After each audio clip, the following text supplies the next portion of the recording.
কেন ভুল করি? 5ই আগস্টের আগে ভুল করেছি, 1971 ভুল করেছি, 91 ভুল করেছি, 96 ভুল করেছি, 2001 ভুল করেছি, 2008 ভুল করেছি। বারবার উলামায়ে কেরাম ভুল করার কারণটা কি? একদিনও চিন্তা করছেন এত ভুল কেন করি? এর কারণটা কি? ইন তাত্তাকুল্লাহ ইয়াজআল লাকুম ফুরকান। যদি আল্লাহকে ভয় করো, আল্লাহ কি দান করবেন? ফুরকান দান করবেন। আমরা ইলমের উপর নির্ভর করি, তাকওয়ার উপর নির্ভর করি না। আমরা জানার উপর নির্ভর করি, আল্লাহর ভয়ের উপর নির্ভর করি না। খোদার কসম করলাম, তোলাবায়ে যান উলামায়ে কেরাম, যদি ইলমের উপর ভরসা করো, ইলম যদি তোমাকে মুক্তি দেয়, তো ইলম শয়তানকে মুক্তি দিতে পারবে না কেন? শয়তানের ইলম কম ছিল, কেন মুক্তি দিতে পারে নাই? একদিন চিন্তা করছো শয়তানকে, শয়তানের ইলম কেন মুক্তি দিতে পারে নাই? যদি শয়তানকে ইলম মুক্তি দিতে না পারে, তাই ইলম তোমাকে আমাকে মুক্তি দিতে পারবে না। আসসালামু আলাইকুম ওয়া রাহমাতুল্লাহি ওয়া বারাকাতুহু।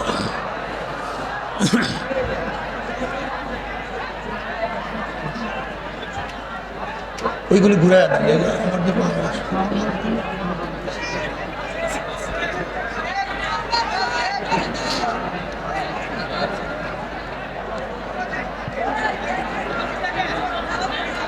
نحمده ونصلي على رسوله الكريم أما بعد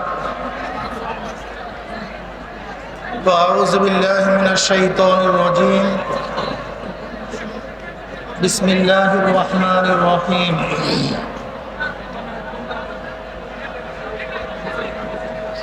هو الذي أرسل رسوله بالهدى ودين الحق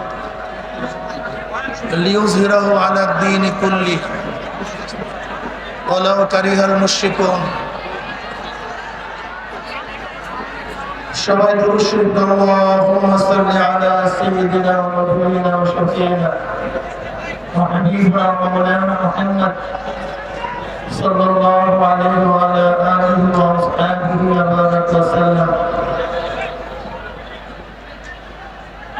শুনতেছেন আপনারা সবাই? শুনতেছেন? আজকে এরকম কথা বলে তো শোনা যাবে না, ওনাদের কাজ করতে দেন, ইকো বন্ধ করে দেন, ইকো না থাকে। এখন শুনতেছেন? ও তার ছিঁড়ে গেছে। কোনটা?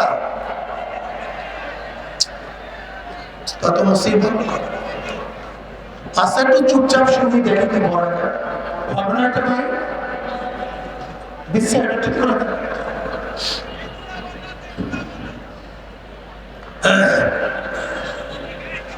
এই মাইকটা সোজা করে দেওয়া হয়তো এটা কাবার হইতো। মাইক একটু কমায় দেন।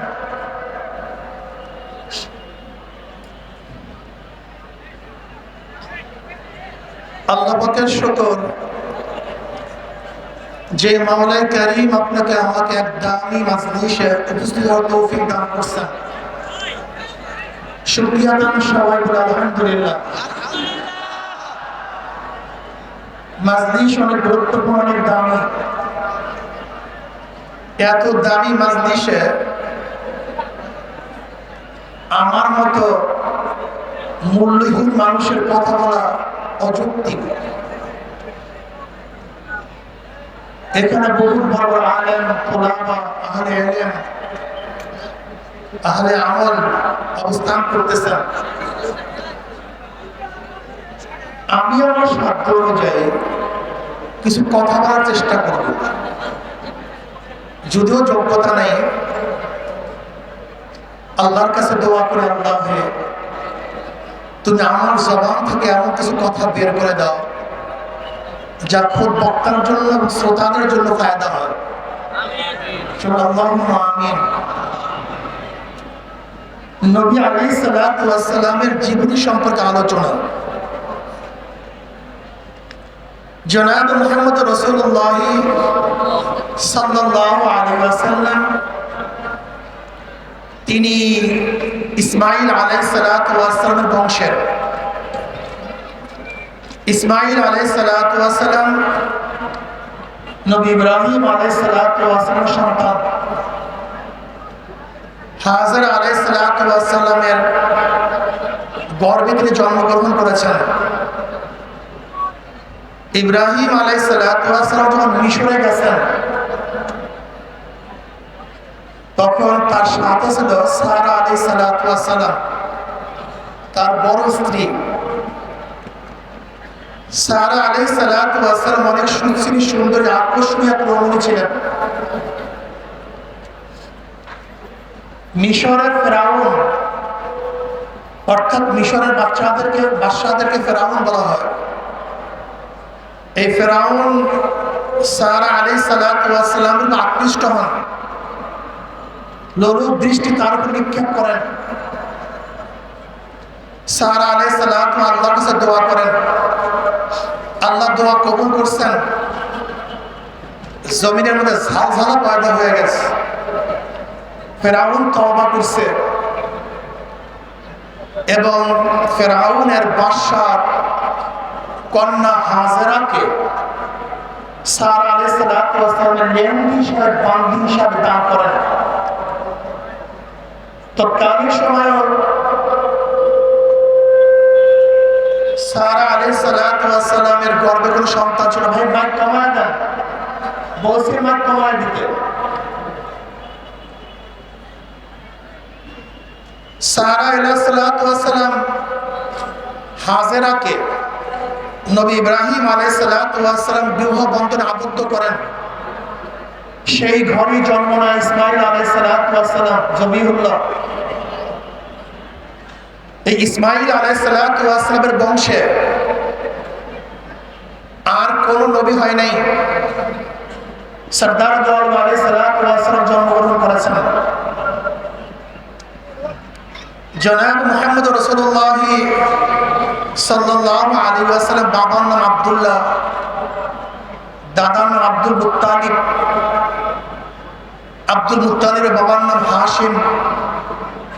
এইভাবে বনি আব্দে মানাফ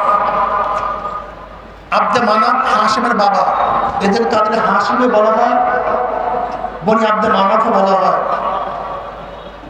জনাব মুহাম্মদ রাসূলুল্লাহ সাল্লাল্লাহু আলাইহি ওয়াসাল্লামের জন্ম সম্পর্কে আমরা সবাই জানি। 570 ঈসাই সালে তিনি জন্মগ্রহণ করেন। 610 ঈসাই সালে 40 বছর বয়সে নবী আলাইহিস সালাতু ওয়াস সালামের কাছে ওহী আসে। জনাব মুহাম্মদ রাসূলুল্লাহ সাল্লাল্লাহু আলাইহি ওয়াসাল্লাম ওরই দাওয়াত দেয়া শুরু করেন। আপনারা জানেন নবী আলাইহিস সালাতু ওয়াস সালাম ওহী দাওয়াত দেওয়ার সময় কত নির্যাতিত হয়েছিল, লাঞ্ছিত হয়েছিল, অপমানিত হয়েছিল। শিয়াবে আবু তালেবের মধ্যে 3 বছর অবরুদ্ধ করা হয়েছিল। নবী আলাইহিস সালাতু হেরেমের মধ্যে নামাজ পড়া অবস্থায় তার ঘাড়ের উপরে উটের পচা নারী ভুঁড়ি চাপিয়ে দেওয়া হয়েছিল। নবী আলাইহিস সালাতু ওয়াস সালামকে এমন কোন গালি নাই যে গালি দেওয়া হয় নাই।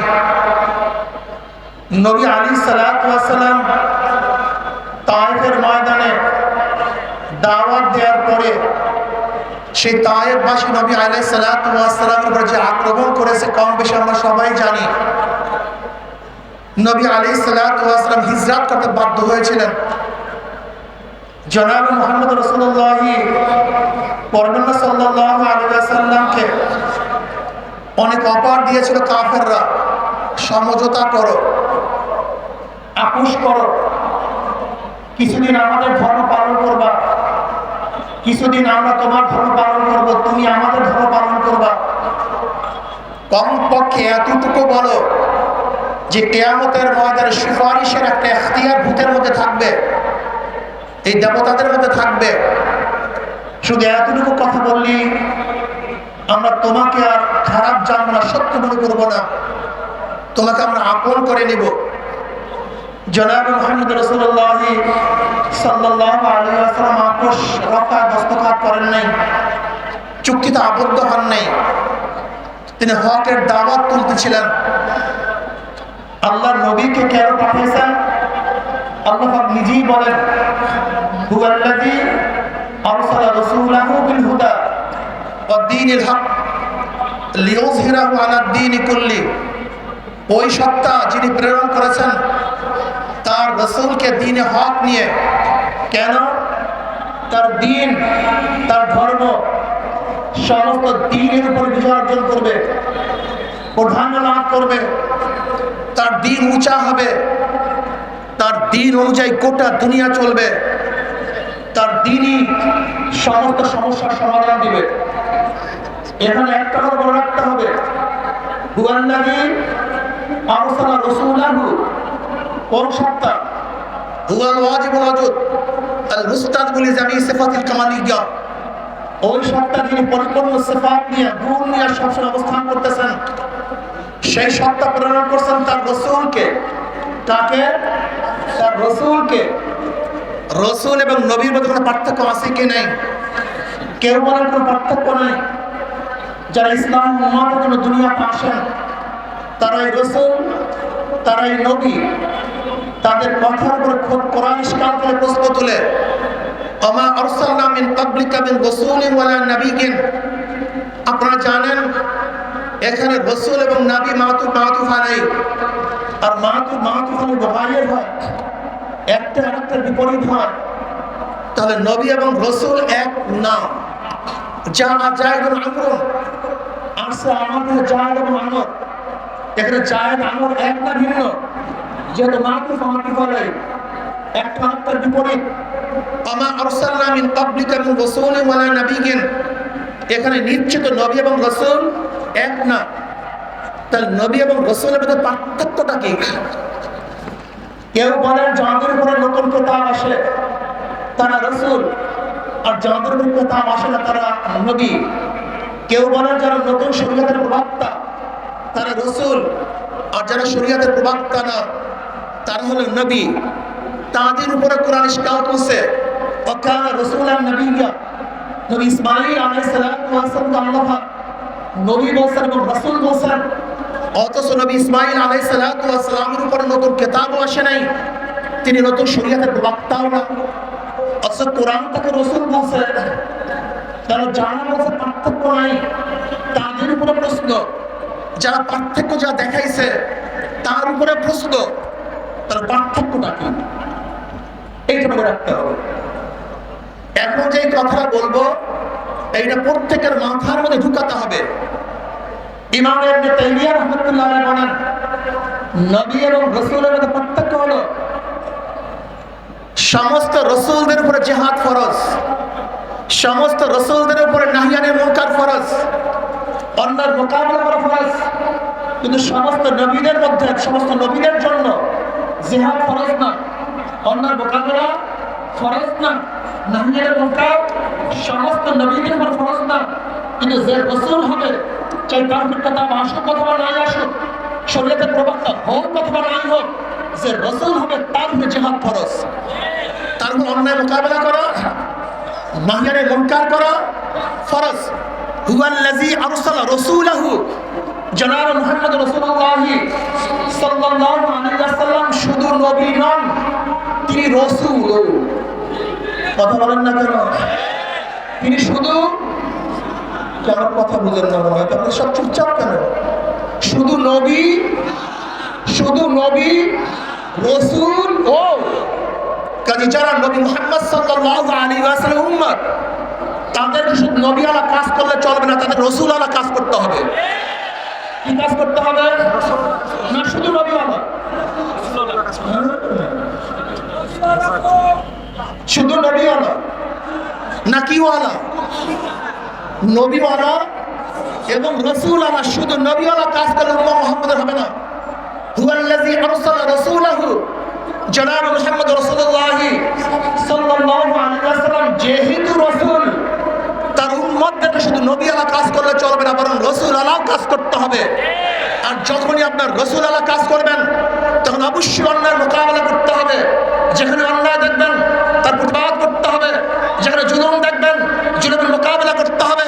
খোদাদ্রোহীরা যখন ইসলামের বিপক্ষে কথা বলবে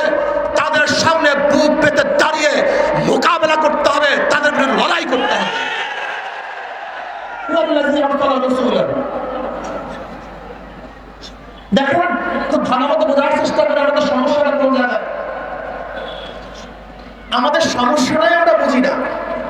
এখানে যারা আছেন, আমার ভুল হতে পারে, কিন্তু এর মধ্যে 98% মানুষ আবেগী, বিবেকই খুবই কম। দেখেন বিবেক এবং আবেগের যখন সমন্বয় হয় তখন মানুষটা কাজে লাগে।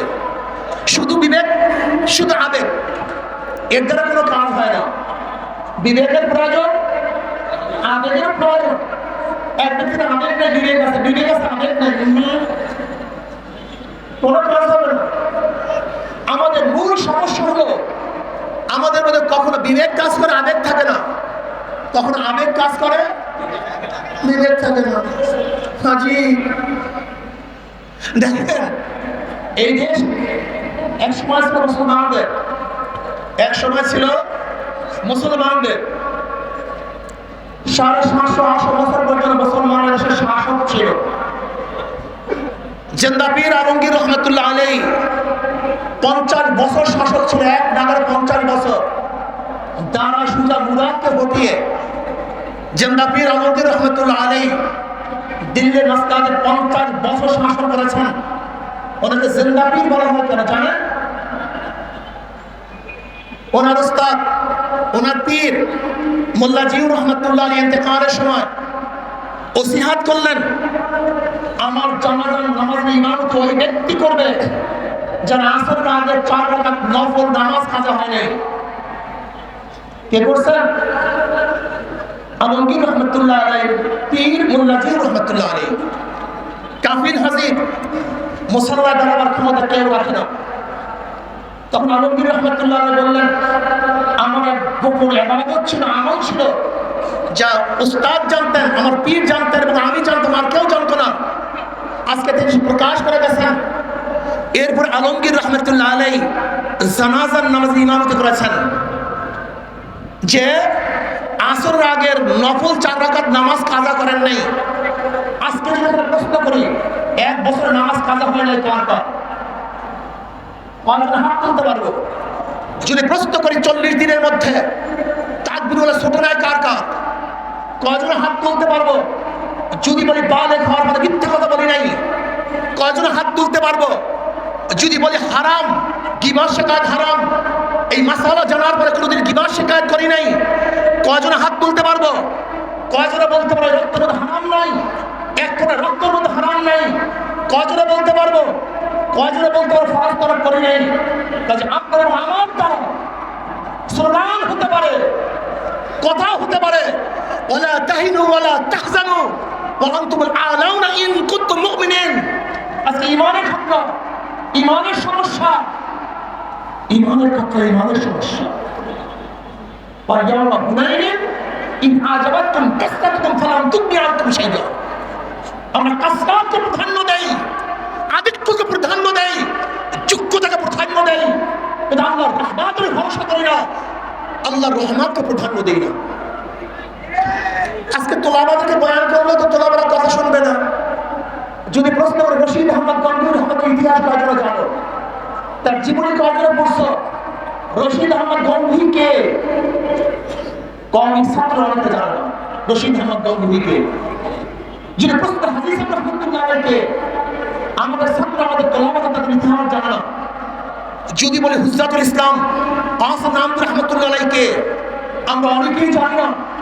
যদি আহমদ আহসান রহমতুল্লাহর কথা বলি, আমরা অনেকেই জানি না।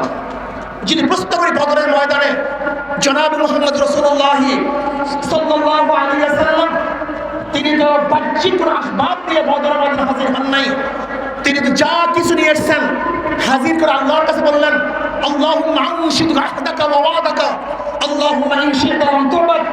মাওলা হে, যা কিছু ছিল সব তোমার কাছে নিয়ে এসেছি।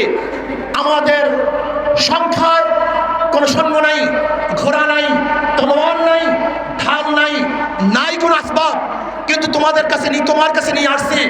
আমার কাছে যা ছিল তাই তোমার কাছে নিয়ে আসছি। যদি তুমি ইচ্ছা করো আমাদেরকে ধ্বংস করতে, তাহলে তোমাকে টাকার মতো কেউ থাকবে না, রুকু দেওয়ার মতো কেউ থাকবে না, তোমাকে চেষ্টা করার মতো কেউ থাকবে না, তোমার সামনে দাঁড়াবার মতো কেউ থাকবে না। ইন শি'তা লাম তু'বাদ, দুনিয়ার মধ্যে একজন আবেদ না থাকতে তাহলে আমরা যারা রাস্তাটাকে ধ্বংস করে দাও। আর যদি চাও তুমি আল্লাহ বলার মতো লোক কেউ থাকুক, তোমার নাম চাপার মতো কেউ থাকুক, তোমার সামনে দাঁড়াবার মতো কেউ থাকুক, তোমার সামনে নত হয়ে মুখ দেওয়ার মতো কেউ থাকুক, তোমার চার আঙ্গুল কপাল তোমার কুদরতি পার মধ্যে ঠাকাবার কেউ থাকুক, তাহলে আজকে আমাদের বিজয় দান করো, আমাদের ধ্বংস করো না। তুমি একমাত্র ভরসা করেন কার উপরে? আল্লাহ। আমরা ভরসা করি কার উপরে? মানুষের উপরে, আসবাবের উপরে। সমস্যা চিহ্নিত করেন ওলামায়ে কেরাম। জনাব মুহাম্মদ রাসূলুল্লাহ সাল্লাল্লাহু আলাইহি ওয়াসাল্লামের জামানার সাহাবারা কেন বিজয় হয়েছিলেন আর আমরা কেন বিজয় হতে পারছি না? এই চিহ্নিত করেন যতক্ষণ পর্যন্ত তাকওয়া ভিতরে না আসবে।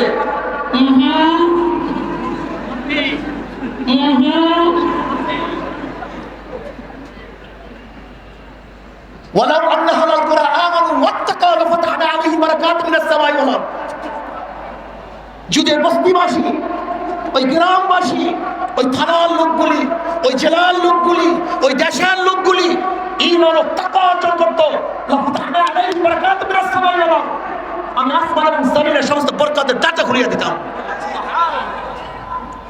দেখেন আল্লাহ রাব্বুল আলামিন কি বলেন, ইন তাত্তাকুল্লাহ ইয়াজআল লাকুম ফুরকানা ওয়া ইউকাফির আনকুম সাইয়্যাতিকুম। কত চমৎকার কথা। একদিন নবী বলেছেন, ইন তাত্তাকুল্লাহ ইয়াজআল লাকুম ফুরকান। যদি তোমরা আল্লাহকে ভয় করো, আল্লাহ কি দান করবেন? ফুরকান দান করবেন। কি দান করবেন? মা মানাল ফুরকান। ফুরকান কি জিনিস? ফুরকান কাকে বলা হয়? ইমতিয়াজ শক্তি, পার্থক্য করার শক্তি। বুঝাতে পারি নাই? কি করব, কি করব না, কি উচিত, কি উচিত না, কোন দিকে যাব, কোন দিকে যাব না, কোন সিদ্ধান্ত নেব, কোন সিদ্ধান্ত নেব না, এটা তোমার কিছু করার দরকার নেই, আল্লাহর তরফ থেকে আসবে। কার তরফ থেকে? ইন তাত্তাকুল্লাহ ইয়াজআল লাকুম ফুরকানা ওয়া ইউকাফির আনকুম সাইয়্যাতিকুম। আজকে আমরা ভুল করি না বারবার। কেন ভুল করি? 5 আগস্টের আগে ভুল করেছি, 1971 ভুল করেছি, 91 ভুল করেছি, 96 ভুল করেছি, 2001 ভুল করেছি, 2008 ভুল করেছি। বারবার ওলামায়ে কেরাম ভুল করার কারণটা কি? একদিনও চিন্তা করছেন আমি ভুল কেন করি? এর কারণটা কি? ইন তাত্তাকুল্লাহ ইয়াজআল লাকুম ফুরকান। যদি আল্লাহকে ভয় করো, আল্লাহ কি দান করবেন? ফুরকান দান করবেন। আমরা ইলমের উপর নির্ভর করি, তাকওয়ার উপর নির্ভর করি না। আমরা জানার উপর নির্ভর করি, আল্লাহর ভয়ের উপর নির্ভর করি না। খোদার কসম করলাম, তোলাবায়ে যাও ওলামায়ে কেরাম, যদি ইলমের উপর ভরসা করো, ইলম যদি তোমাকে মুক্তি দেয়, তো ইলম শয়তানকে মুক্তি দিতে পারলো না কেন? শয়তানের ইলম কম ছিল, কেন মুক্তি দিতে পারে নাই? একদিন চিন্তা করছো শয়তানকে, শয়তানের ইলম কেন মুক্তি দিতে পারে নাই? যদি শয়তানকে ইলম মুক্তি দিতে না পারে, তা ইলম তোমাকে আমাকে মুক্তি দিতে পারবে না। যদি ইলম মুক্তি দিতে পারে, আবুল ফজল ফয়জীকে কেন মুক্তি দিতে পারলো না? ইলম যদি মুক্তি দিতে পারতো, তা সুলাইমান আজিজুল হক, যিনি হযরত সিদ্দিকের খতিব আজম সিদ্দিকুল হাসান রাহমাতুল্লাহ আলাইহি, হাম সবকে একই সবকে, একজন ফার্স্ট হতেন, একজন সেকেন্ড আর একজন ফার্স্ট। সুলাইমান আজিজুল হক প্রায় ফার্স্ট হতেন। এরা কি করে এলেন মুক্তি দিতে পারলো না? বাঁচাতে পারলো না কেন? এলেন তাকে কেন মুক্তি দিতে পারলো না? তোমরা মাথা ঠিক করো, জেহেন ঠিক করো। মূলের থেকে অনেক দূরে চলে গেছি। আহলে দেওবান কি জিনিস তুমি জানো? আহলে দেওবান কাকে বলে জানো? হুজ্জাতুল ইসলাম কাসিম নানভী রাহমাতুল্লাহ আলাইহি ফজরের সময় কুলিগিরি করার জন্য রেল স্টেশনে যেতেন। ছাত্ররা আসবে, তাদের খেদমত করব, তাদের বোঝা মাথা বহন করে নিয়ে আসবো। এর নাম আহলে দেওবান। তুমি আহলে দেওবান সমাজে চিনো? আহলে দেওবান কি? 3টা জিনিসের সমান আহলে দেওবান হয়: ইলম, আমল, তাসাউফ। শুধু ইলমের নাম আহলে দেওবান না, শুধু আমলের নাম আহলে দেওবান না, শুধু তাসাউফের নাম আহলে দেওবান না। ইলম, আমল এবং তাসাউফ এই 3 জিনিসের সমন্বয় আহলে দেওবান হয়। দাওয়ান নয়, গিবত শিকায়তের মাহলে দাওয়ান নয়, নামাজ কাজা করেন না মাহলে দাওয়ান নয়। রশিদ আহমদ গঙ্গুই রহমাতুল্লাহ আলাইহি বলেছেন 18 বছর পরে আমার তাকবীরগুলো ছুটছে, এর নাম মাহলে দাওয়ান। কয় বছর পরে? 18 বছর পরে। 18 বছর পরে তাকবীর ছুটছে, এর নাম মাহলে দাওয়ান। তাকওয়া সম্পর্কে আমাদের জ্ঞান নেই। তাকওয়া কাকে বলা হয়? التذنب عن كل ما يؤثم من فعل او ترك حتى الصغائر عند قوم وهو المتعرف بالتقوى في الشرع وعليه قوله تعالى ولو ان اهل القرى امنوا واتقوا لفتحنا عليهم بركات من السماء والارض। তো ভালোমতো বুঝবেন তাকওয়া কি জিনিস। বলেন করণীয়, সবাই বলেন করণীয়, বর্জনীয়। যা করলে অথবা বর্জন করলে গুনাহ হয় এমন জিনিস থেকে নিজেকে বাঁচায় রাখার নাম তাকওয়া। আজকে করণীয় বর্জনীয় হাজারো গুনাহ আমরা করি, হাজারো গুনাহ করি, অথচ আমাদের মধ্যে নিজেদেরকে দাবি করি আমরা এইটা আমরা সেইটা। মনে রাখতে হবে যতক্ষণ পর্যন্ত তাকওয়া পয়দা না হবে ততক্ষণ পর্যন্ত জাতি বারবার হোঁচট খাবে, বারবার স্লিপ কাটবে, বারবার ভুল সিদ্ধান্ত গ্রহণ করবে, সঠিক সিদ্ধান্ত গ্রহণ করতে পারবে না। জনাব মুহাম্মদ রাসূলুল্লাহ সাল্লাল্লাহু আলাইহি ওয়াসাল্লামকে আল্লাহর নবীকে কেন দুনিয়াতে পাঠাইছেন? হ্যাঁ, খুব ভালো করে বুঝবেন। জনাব মুহাম্মদ রাসূলুল্লাহ সাল্লাল্লাহু আলাইহি ওয়াসাল্লাম ইন্নাকা আলা খুলুকিন আযীম, ইন্নাকা আলা খুলুকিন আযীম, সর্বশ্রেষ্ঠ চরিত্র, সর্বশ্রেষ্ঠ আখলাক, সর্বশ্রেষ্ঠ চরিত্র দিয়ে নবী আলাইহিস সালাতু ওয়াস সালাম আল্লাহ পাক দুনিয়াতে প্রেরণ করছেন। কাজে চরিত্রকে গঠন করেন, আখলাককে তামির করেন, তাকওয়া অর্জন করেন, খোদা ভীতি অর্জন করেন। যদি আখলাকি হন, খোদাকে ভয় করেন, আল্লাহ পাক রব্বুল আলামিন আমাদের সবাইকে বিজয় দান করবেন। আল্লাহ আমাদের সবাইকে এক ও ন্যাক হয়ে কাজ করার তৌফিক দান করেন। আমা আলাইনা ইল্লাল বালাগ। আসসালামু আলাইকুম ওয়া রাহমাতুল্লাহি ওয়া বারাকাতুহু।